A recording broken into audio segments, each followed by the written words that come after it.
Neville Goddard, 1945. Prayer, the Art of Believing. Chapter 1, Law of Reversibility. Pray for my soul, more things are wrought by prayer than this world dreams of. Tennyson. Prayer is an art and requires practice. The first requirement is a controlled imagination. Parade and vain repetitions are foreign to prayer. Its exercise requires tranquility and peace of mind. Use not vain repetitions, for prayer is done in secret, and thy Father, which seeth in secret, shall reward thee openly. The ceremonies that are customarily used in prayer are mere superstitions and have been invented to give prayer an air of solemnity. Those who do practice the art of prayer are often ignorant of the laws that control it. They attribute the results obtained to the ceremonies and mistake the letter for the spirit. The essence of prayer is faith, but faith must be permeated with understanding to be given that active quality which it does not possess when standing alone. Therefore, get wisdom, and with all thy getting get understanding. This book is an attempt to reduce the unknown to the known by pointing out conditions on which prayers are answered and without which they cannot be answered. It defines the conditions governing prayer in laws that are simply a generalization of our observations. The universal law of reversibility is the foundation on which its claims are based. Mechanical motion caused by speech was known for a long time before anyone dreamed of the possibility of an inverse transformation, that is, the reproduction of speech by mechanical motion, the phonograph. For a long time, electricity was produced by friction without ever a thought that friction, in turn, could be produced by electricity. Whether or not man succeeds in reversing the transformation of a force, he knows, nevertheless, that all transformations of force are reversible. If heat can produce mechanical motion, so mechanical motion can produce heat. If electricity produces magnetism, magnetism too can develop electric currents.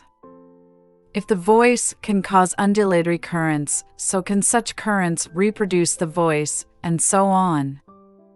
Cause and effect, energy and matter, action and reaction are the same and interconvertible. This law is of the highest importance because it enables you to foresee the inverse transformation once the direct transformation is verified. If you knew how you would feel were you to realize your objective, then, inversely, you would know what state you could realize were you to awaken in yourself such feeling. The injunction, to pray believing that you already possess what you pray for, is based upon a knowledge of the law of inverse transformation. If your realized prayer produces in you a definite feeling or state of consciousness, then, inversely, that particular feeling or state of consciousness must produce your realized prayer. Because all transformations of force are reversible, you should always assume the feeling of your fulfilled wish. You should awaken within you the feeling that you are and have that which heretofore you desired to be and possess. This is easily done by contemplating the joy that would be yours were your objective an accomplished fact, so that you live and move and have your being in the feeling that your wish is realized. The feeling of the wish fulfilled, if assumed and sustained, must objectify the state that would have created it. This law explains why faith is the substance of things hoped for, the evidence of things not seen, and why he calleth things that are not seen as though they were, and things that were not seen become seen. Assume the feeling of your wish fulfilled, and continue feeling that it is fulfilled until that which you feel objectifies itself. If a physical fact can produce a psychological state can produce a physical fact. If the effect, A, can be produced by the cause, B, then inversely, the effect, B, can be produced by the cause, A. Therefore I say unto you, what things soever ye desire, when ye pray, believe that ye have received them, and ye shall have them. Mark 11 verse 24, easy to read version. Chapter 2, Dual Nature of Consciousness. A clear concept of the dual nature of man's consciousness must be the basis of all true prayer. Consciousness includes a subconscious as well as a conscious part. The infinitely greater part of consciousness lies below the sphere of objective consciousness. The subconscious is the most important part of consciousness.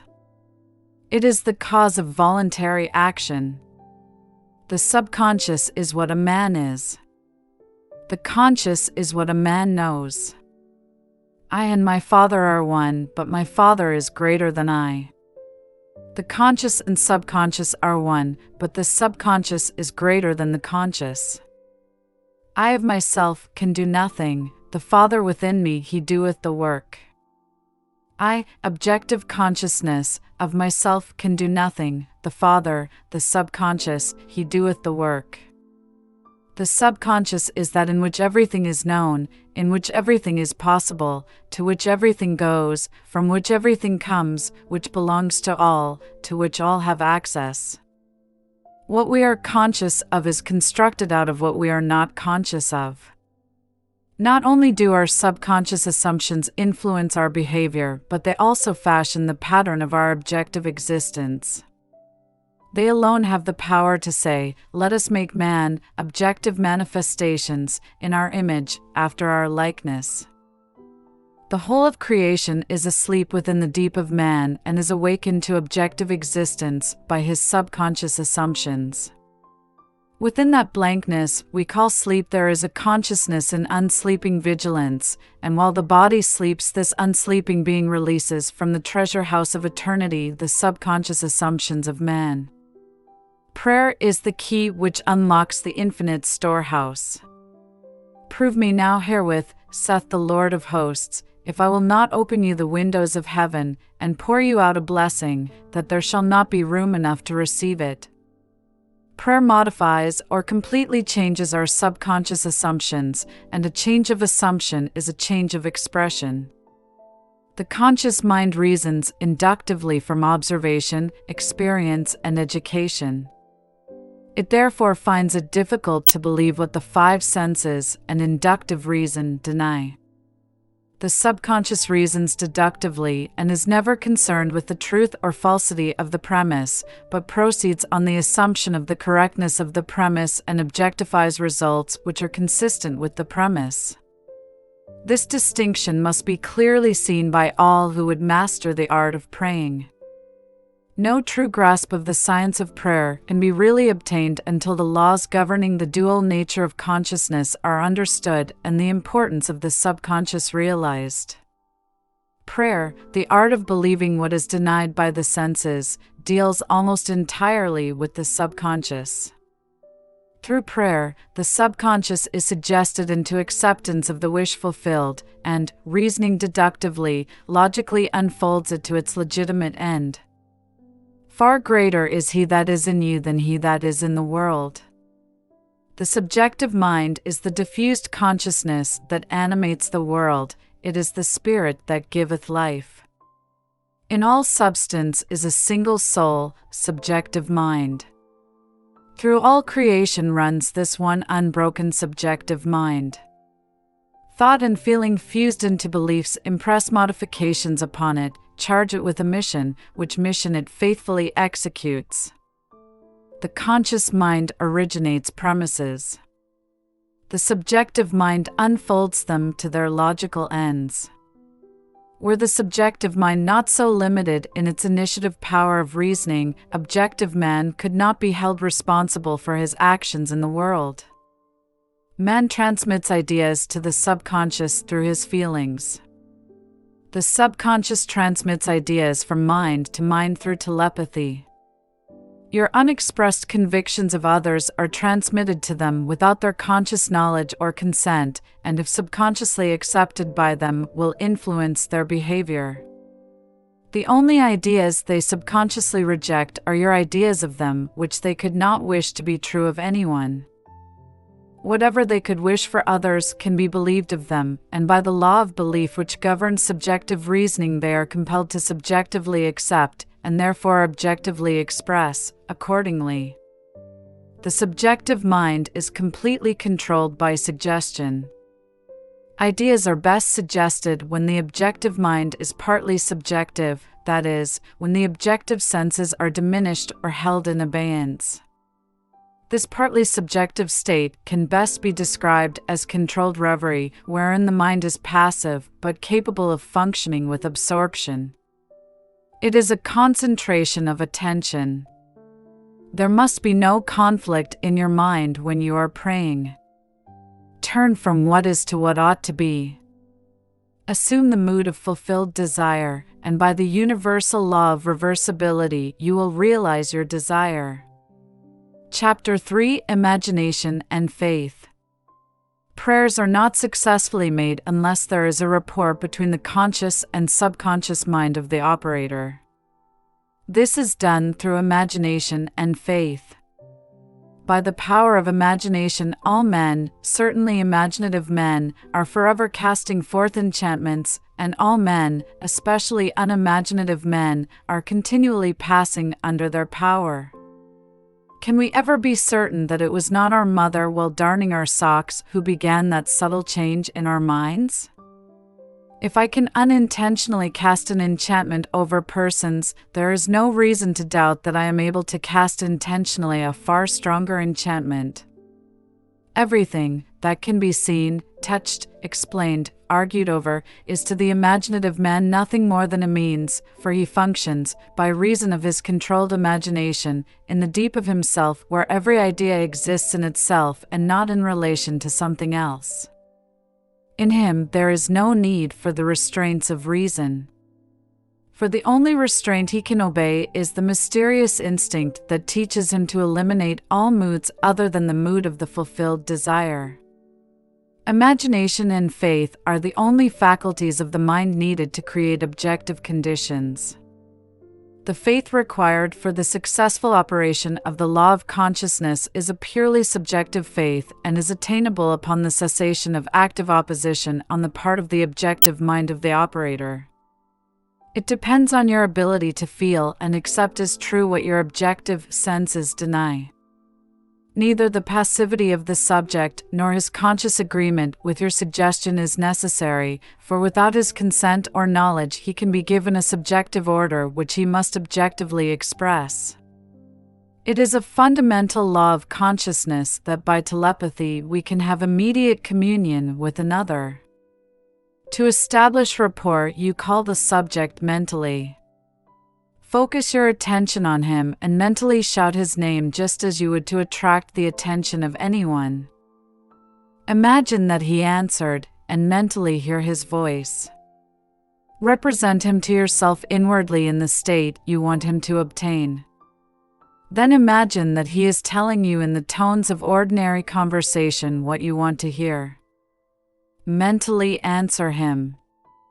Tell him of your joy in witnessing his good fortune.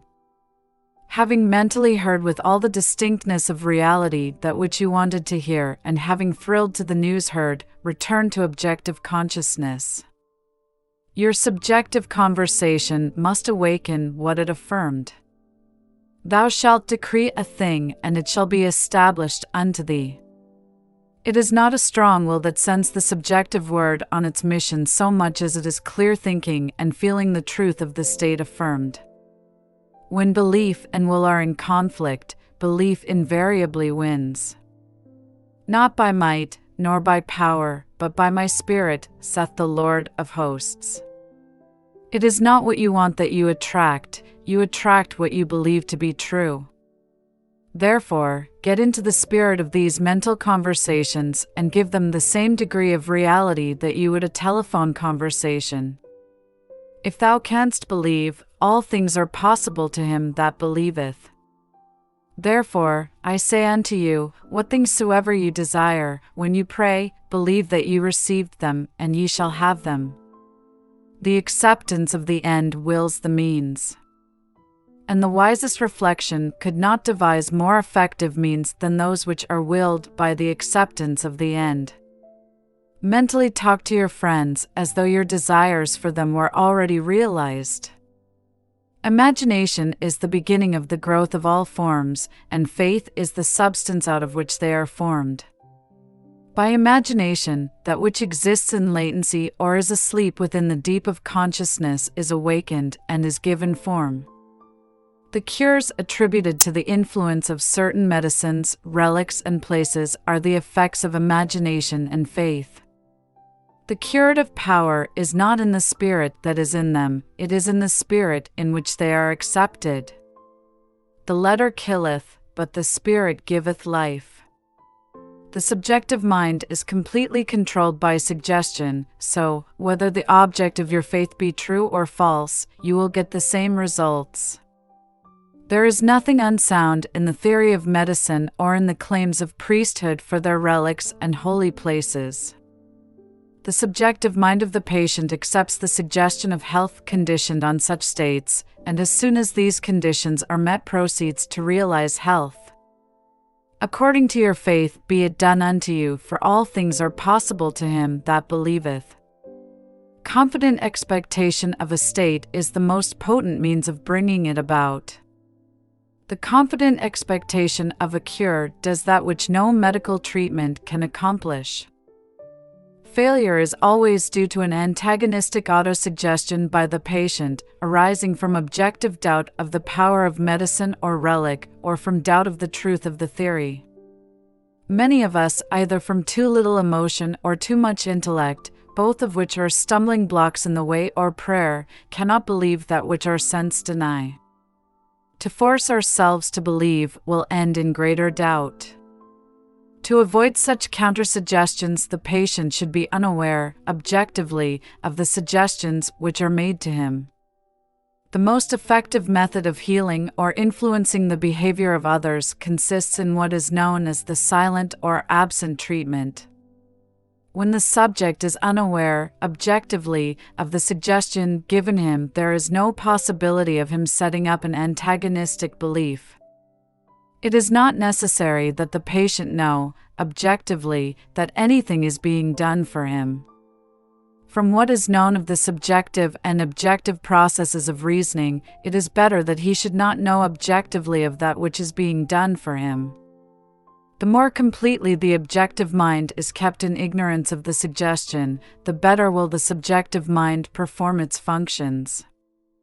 The subject subconsciously accepts the suggestion and thinks he originates it, proving the truth of Spinoza's dictum that we know not the causes that determine our actions. The subconscious mind is the universal conductor which the operator modifies with his thoughts and feelings. Visible states are either the vibratory effects of subconscious vibrations within you, or they are vibratory causes of the corresponding vibrations within you.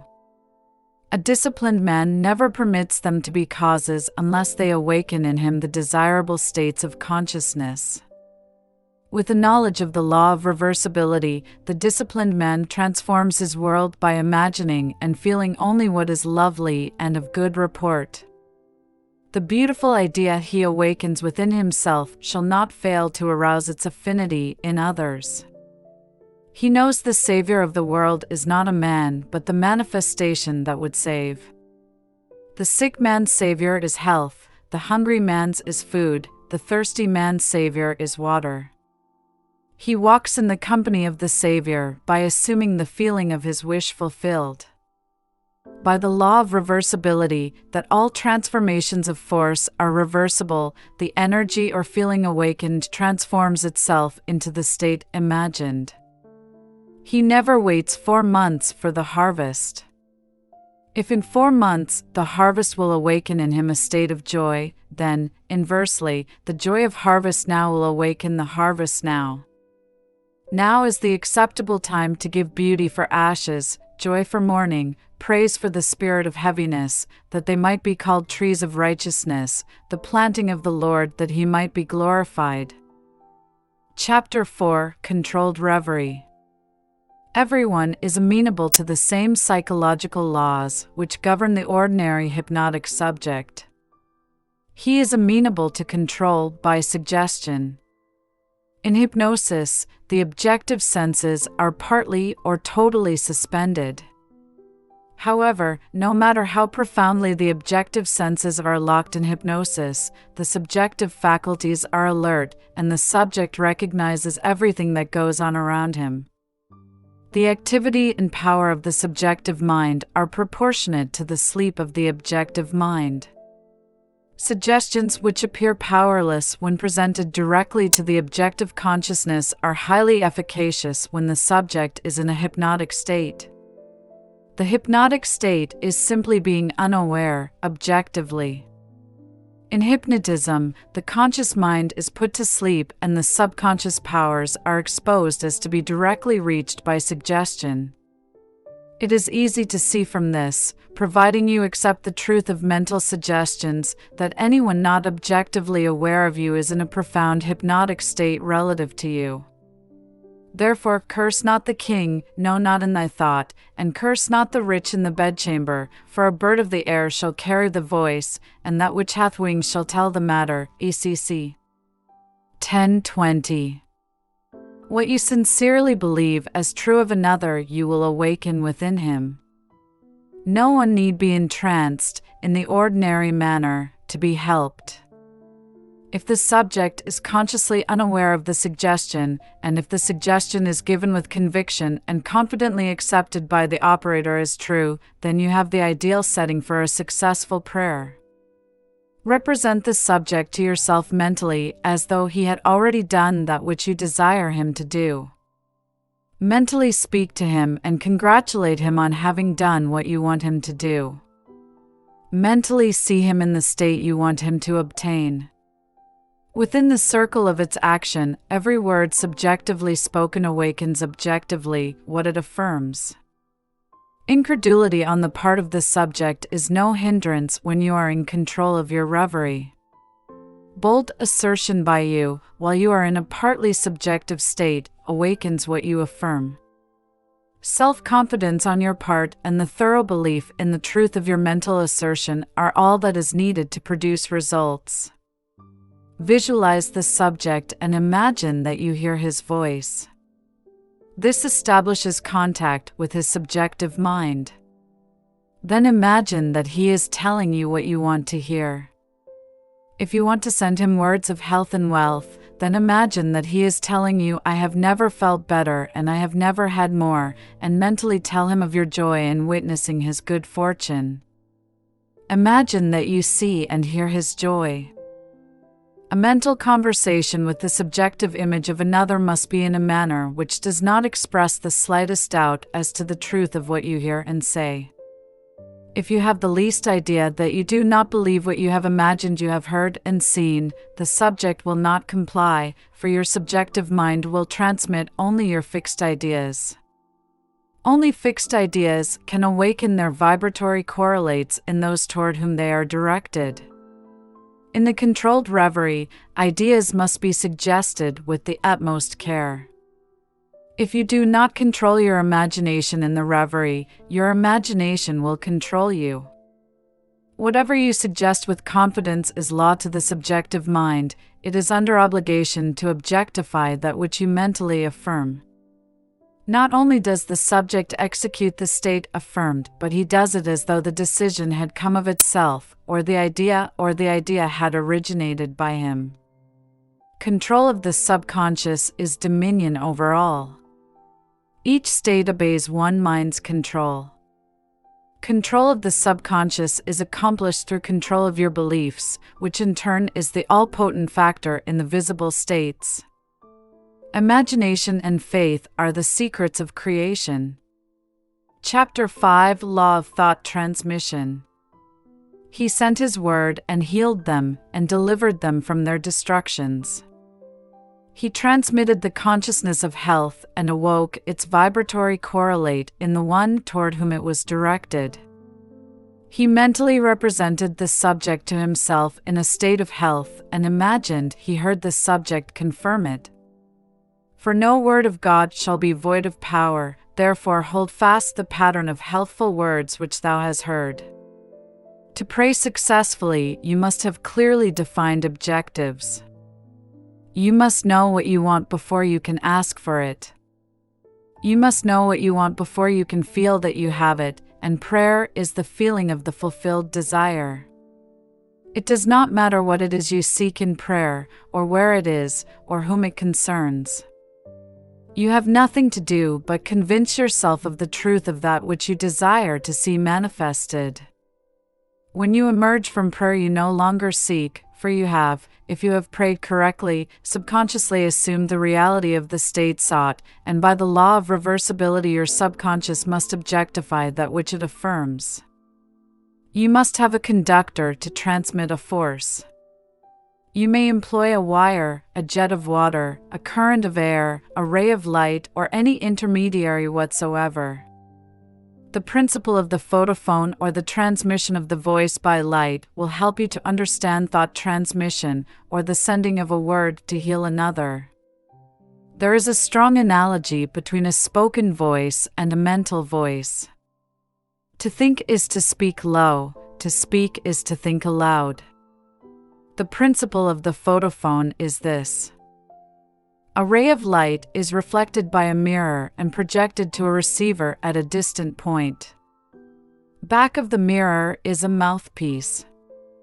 By speaking into the mouthpiece, you cause the mirror to vibrate. A vibrating mirror modifies the light reflected on it. The modified light has your speech to carry, not as speech, but as represented in its mechanical correlate.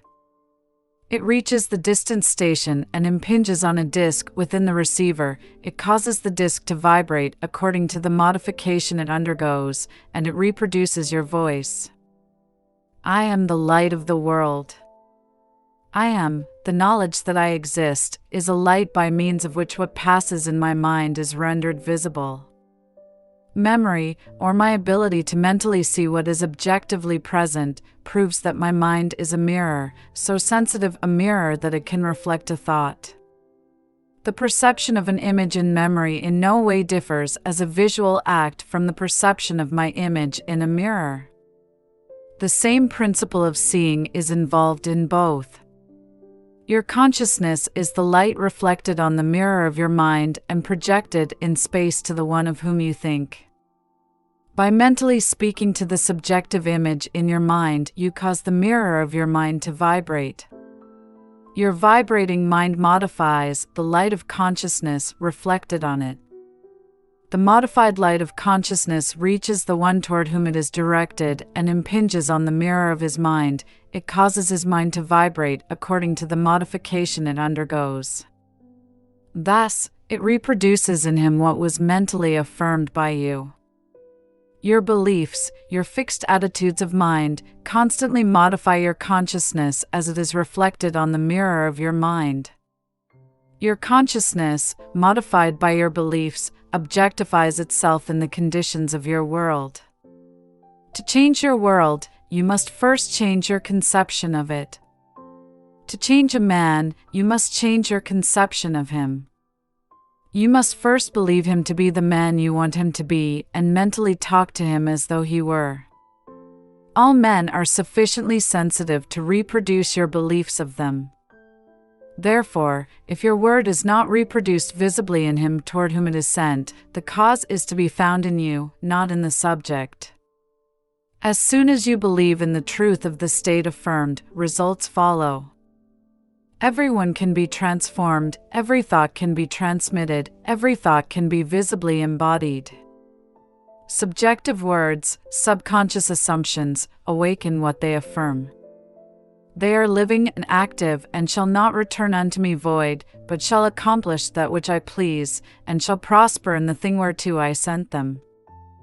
They are endowed with the intelligence pertaining to their mission, and will persist until the object of their existence is realized. They persist until they awaken the vibratory correlates of themselves within the one toward whom they are directed, but the moment the object of their creation is accomplished, they cease to be. The word spoken subjectively in quiet confidence will always awaken a corresponding state in the one in whom it was spoken, but the moment its task is accomplished it ceases to be, permitting the one in whom the state is realized to remain in the consciousness of the state affirmed or to return to his former state. Whatever state has your attention holds your life. Therefore, to become attentive to a former state is to return to that condition. Remember not the former things, neither consider things of old. Nothing can be added to man, for the whole of creation is already perfected in him. The kingdom of heaven is within you.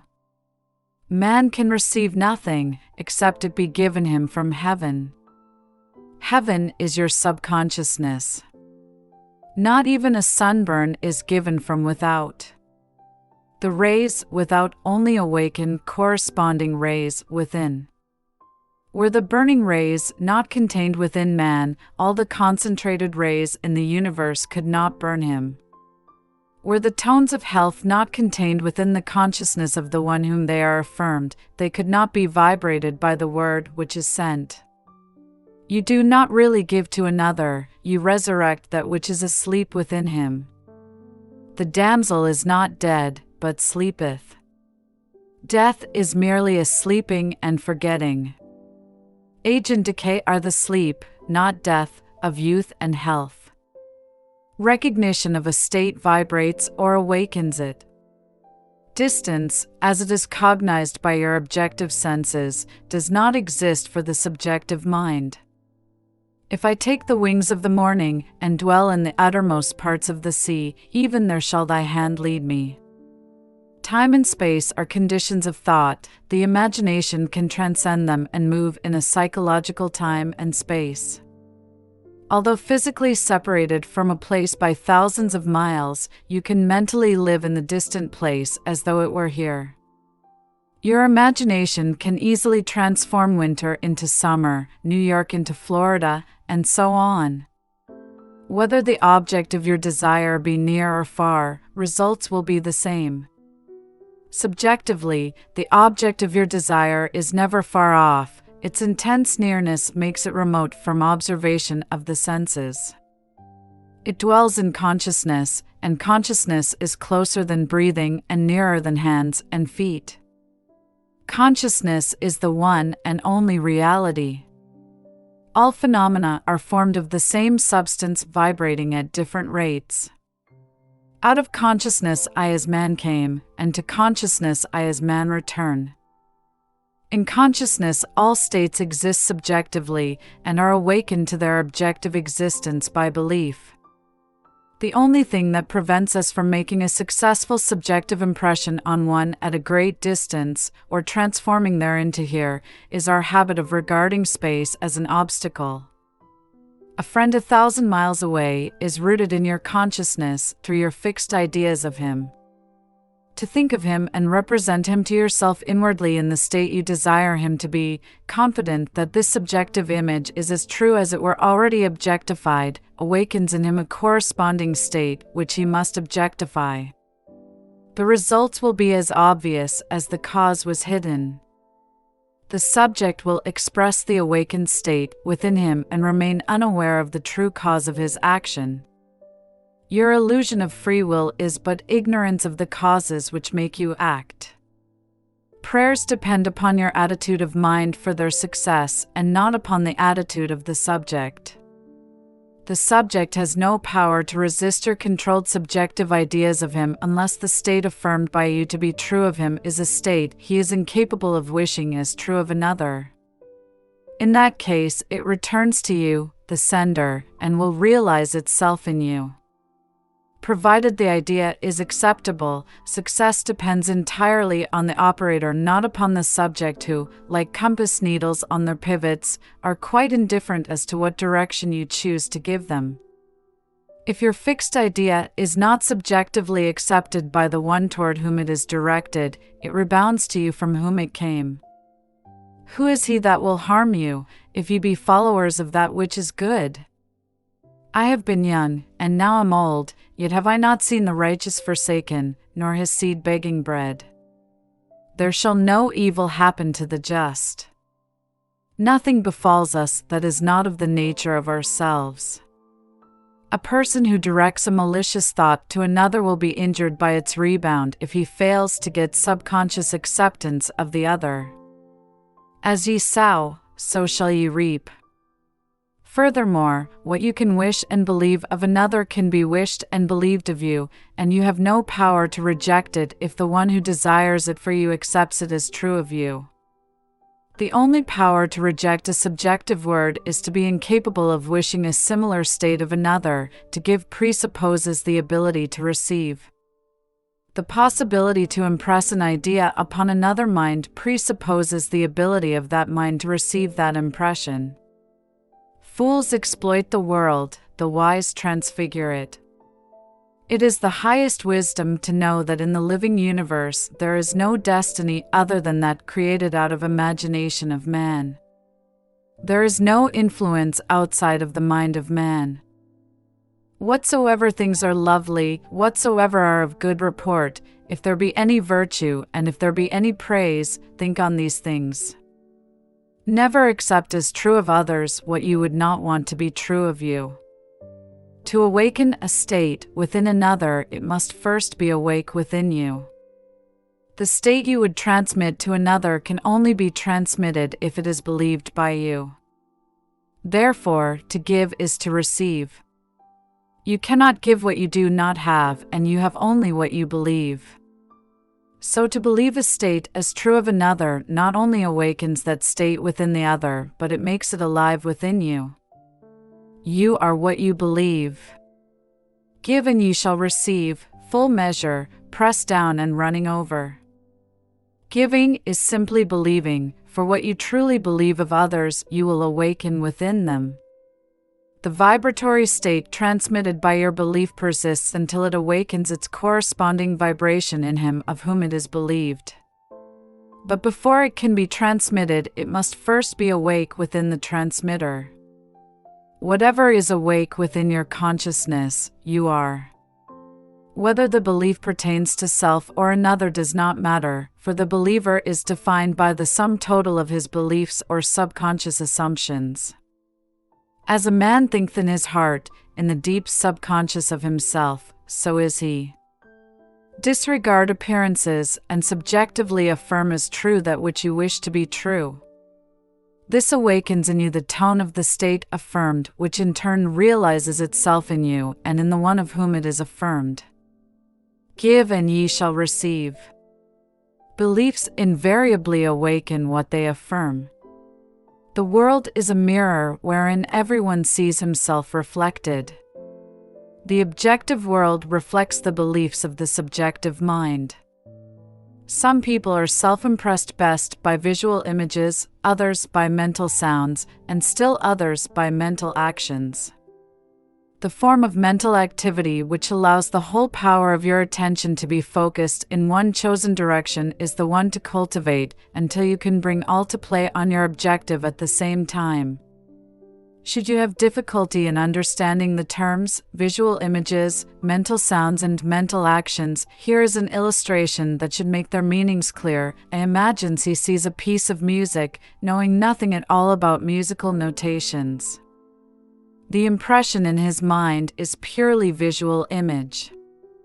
B imagines he sees the same piece, but he can read music and can imagine how it would sound when played on the piano. That imagination is mental sound. C also reads music and is a pianist. As he reads, he imagines himself playing the piece. The imaginary action is mental action. The visual images, mental sounds and mental actions are creations of your imagination, and though they appear to come from without, they actually come from within yourself. They move as if moved by another, but are really launched by your own spirit from the magical storehouse of imagination. They are projected into space by the same vibratory law that governs the sending of a voice or picture. Speech and images are projected not as speech or images, but as vibratory correlates. Subjective mind vibrates according to the modifications it undergoes by the thought and feelings of the operator. The visible state created is the effect of the subjective vibrations. A feeling is always accompanied by a corresponding vibration, that is, a change in expression or sensation in the operator. There is no thought or feeling without expression. No matter how emotionless you appear to be, if you reflect with any degree of intensity, there is always an execution of slight muscular movements. The eye, though shut, follows the movements of the imaginary objects, and the pupil is dilated or contracted according to the brightness or the remoteness of those objects. Respiration is accelerated or slowed according to the course of your thoughts. The muscles contract correspondingly to your mental movements. This change of vibration persists until it awakens a corresponding vibration in the subject, which vibration then expresses itself in a physical fact. And the Word was made flesh. Energy, as you see in the case of radio, is transmitted and received in a field, a place where changes in space occur. The field and energy are one and inseparable. The field or subject becomes the embodiment of the word or energy received. The thinker and the thought, the operator and the subject, the energy and the field are one. Were you still enough to hear the sound of your beliefs, you would know what is meant by the music of the spheres. The mental sound you hear in prayer as coming from without is really produced by yourself. Self-observation will reveal this fact. As the music of the spheres is defined as the harmony heard by the gods alone, and is supposed to be produced by the movements of the celestial spheres, so, too, is the harmony you subjectively hear for others heard by you alone, is produced by the movements of your thoughts and feelings in the true kingdom or heaven within you. Chapter 6: Good Tidings. How beautiful upon the mountains are the feet of him that bringeth good tidings, that publisheth peace, that bringeth good tidings of good, that publisheth salvation. A very effective way to bring good tidings to another is to call before your mind's eyes the subjective image of the person you wish to help and have him affirm that which you desired him to do. Mentally hear him tell you he has done it. This awakens within him the vibratory correlate of the state affirmed, which vibration persists until its mission is accomplished. It does not matter what it is you desire to have done, or whom you select to do it. As soon as you subjectively affirm that it is done, results follow.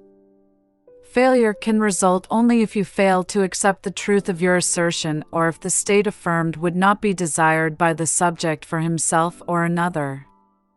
In the latter event, the state would realize itself in you, the operator.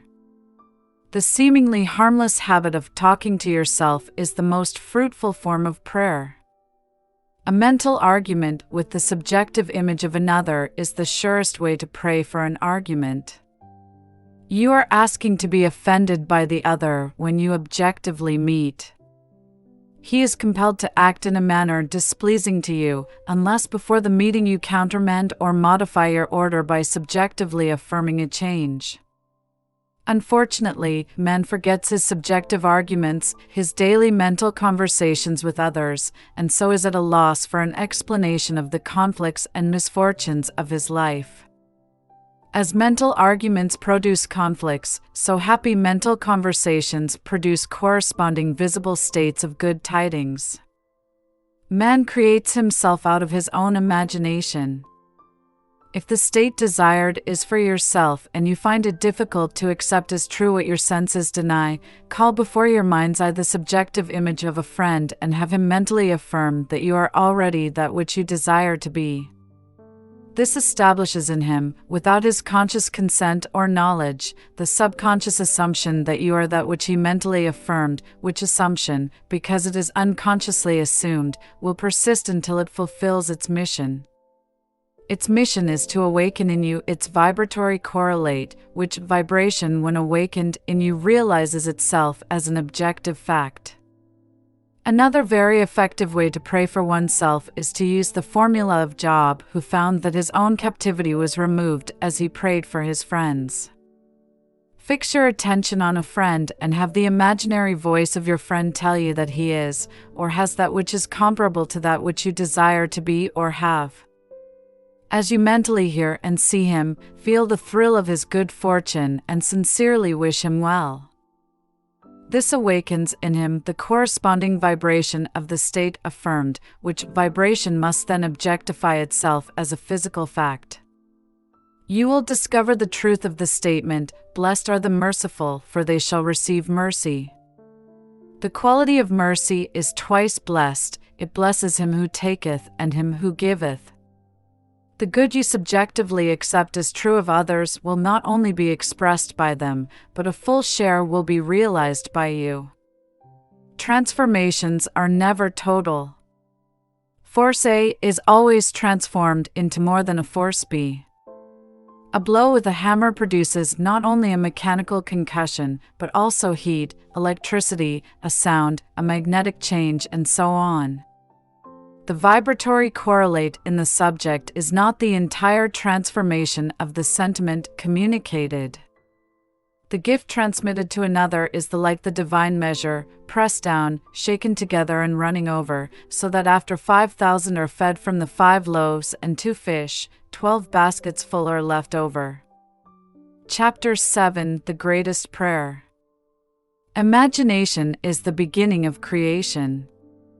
You imagine what you desire, and then you believe it to be true. Every dream could be realized by those self-disciplined enough to believe it. People are what you choose to make them. A man is according to the manner in which you look at him.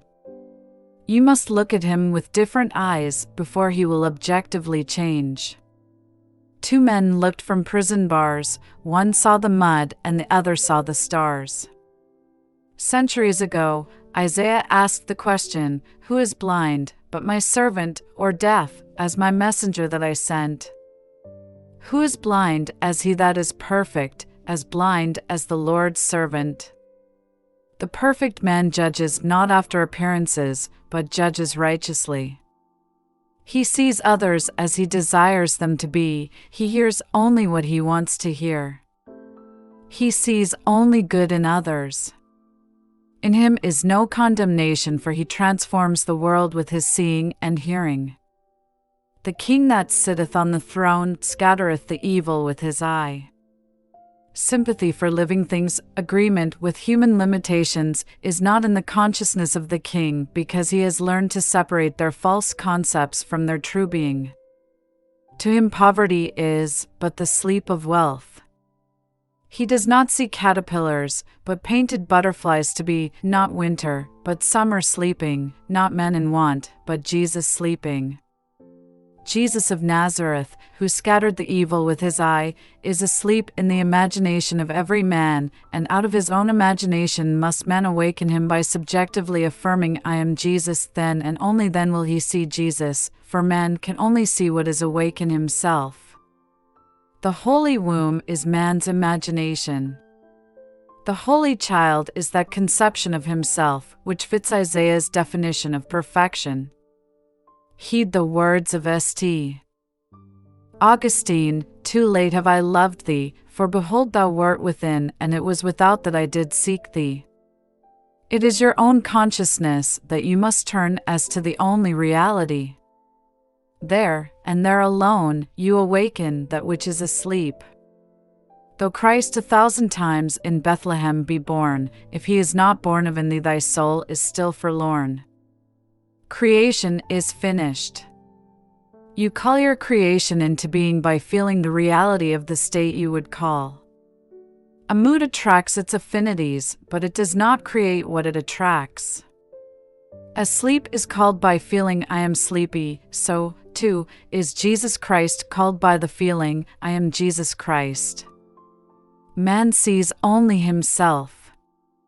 Nothing befalls man that is not the nature of himself. People emerge out of the mass, betraying their close affinity to your moods as they are engendered. You meet them seemingly by accident, but find they are intimates of your moods. Because your moods continually externalize themselves, you could prophesy from your moods that you, without search, would soon meet certain characters and encounter certain conditions. Therefore call the perfect one into being by living in the feeling, "I am Christ," for Christ is the one concept of self through which can be seen the unveiled realities of eternity. Our behavior is influenced by our subconscious assumption respecting our own social and intellectual rank and that of the one we are addressing. Let us seek for and evoke the greatest rank, and the noblest of all is that which disrobes man of his morality and clothes him with uncurbed immortal glory. Let us assume the feeling I am Christ, and our whole behavior will subtly and unconsciously change in accordance with the assumption. Our subconscious assumptions continually externalize themselves that others may consciously see us as we subconsciously see ourselves, and tell us by their actions what we have subconsciously assumed of ourselves to be. Therefore, let us assume the feeling I am Christ, until our conscious claim becomes our subconscious assumption that we all with open face beholding as in a glass the glory of the Lord are changed into the same image from glory to glory. Let God awake and his enemies be destroyed. There is no greater prayer for man. The end.